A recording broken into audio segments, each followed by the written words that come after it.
Hi everyone, it's Amy, one of the Metro Surgery educators. I just wanted to go over prepping with Hibiclens with everybody. I know that you guys are all pretty well versed on opening up your sterile field with your prep and pouring the Hibiclens into your prep kit. So I'm going to go ahead and just don my sterile gloves and we'll go ahead and get started. So one of the main things that we need to consider with prepping with Hibiclens is making sure that we are prepping for 2 minutes, blotting, and then prepping for another 2 minutes and then blotting again.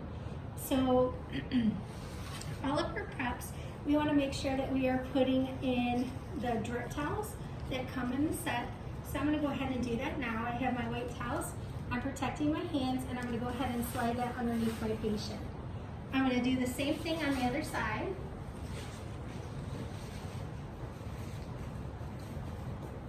Protecting my hands once again, and I'm going to go ahead and put that underneath my patient. The reason why we do this is because a lot of the prep solutions can cause some burns or something like that if the patient has to lay in it for the entire procedure. So we just want to make sure that the blankets or the sheet underneath them doesn't get saturated with prep solution and then they have to lay in it for the entire case. So that's why we go ahead and put those top towels in. With Hibiclens, the first thing that I'm going to do is scrub out the umbilicus if that is our prep area. We're going to say this patient's having an umbilical hernia. So I'm going to go ahead and clean out the belly button with the first one, and then I'm going to throw that out, and then I'm going to go ahead and clean out the belly button again. And then I'm going to dispose of that one as well. With Hibiclens, like I said, we want to prep for 2 minutes with your sponges and then blot, and then prep with your sponges again for another 2 minutes and blot. For me, I usually do that with 3 different sponges. And I like to break the stomach up into 3 areas. So for me, I start at the belly button, and we're just going to act like this ostomy site isn't there, okay? I'm going to start at my incision site, and I'm going to work my way out in a spiral fashion, okay? I'm going to keep going. I want to avoid hitting the periphery. And then once I get up to the nipple line, like I am now, I'm going to choose a side. And since I'm already standing over here, I'm going to go ahead and do this side. So I come down her side, I go to the middle of her thigh, and then I dispose of this. I'm going to grab another sponge, and I'm going to go to the other side of the patient. And again, I'm going to start at my incision site, and I'm going to work my way out in a spiral fashion. And I want to do nice small circles. Hibiclens molecules are kind of big, so we want to make sure that we're doing these small circles to work those into the patient's skin. And again, now I'm at nipple line, so I'm going to come down and I'm going to do this side over here. Do her leg, and then dispose of this as well. I'm going to grab one more sponge, and again I'm going to start at my incision, doing small circles, working my way out in that spiral fashion.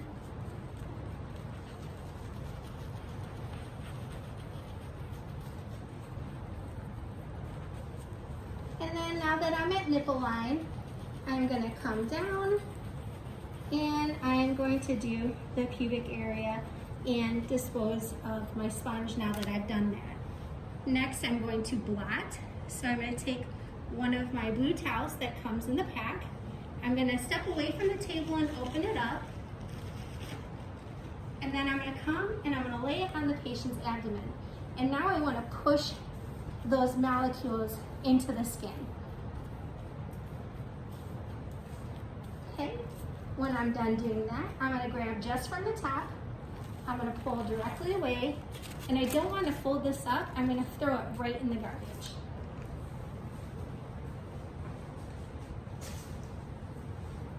All right, I'm going to start with my next sponge the exact same way that I did my first one. So again, I'm going to start at the belly button. work my way out in that spiral fashion. That ostomy is a figment of your imagination.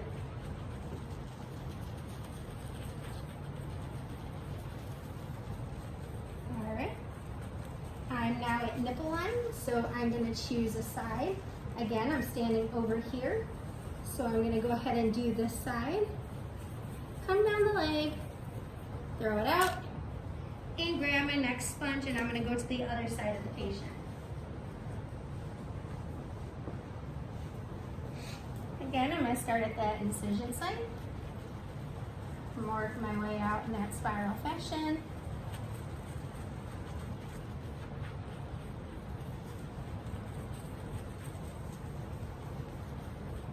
And then again, once I get to nipple line, I'm on this side of the patient, so I'm going to go ahead and come down this side, come up the leg, and dispose of my sponge. Now if you notice, this patient is small, but I am still moving from side to side. I don't want to have to reach over my patient to prep them, okay? So I'm gonna move to the other side, so that way I don't accidentally contaminate with my shirt, or if I chose to wear a jacket, with my jacket, okay? So make sure that you're doing that no matter the size of your patient. Again, starting at my incision site with my third sponge. And again, the number of sponges doesn't really matter, it's the amount of time that you're doing it. Okay. Again, I'm gonna come down. Once I get to that nipple line, I'm gonna come back around.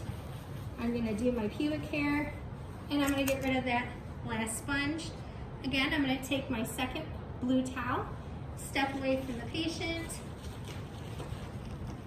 open it up, lay it on the patient's abdomen. We're gonna push those molecules back into the skin. We're gonna lift the dead away. And now I'm gonna pull out my tuck towels on both sides. And now this patient is ready to be draped. If you have any questions, please don't hesitate to ask. Samurai, we'd be happy to help you. Thank you.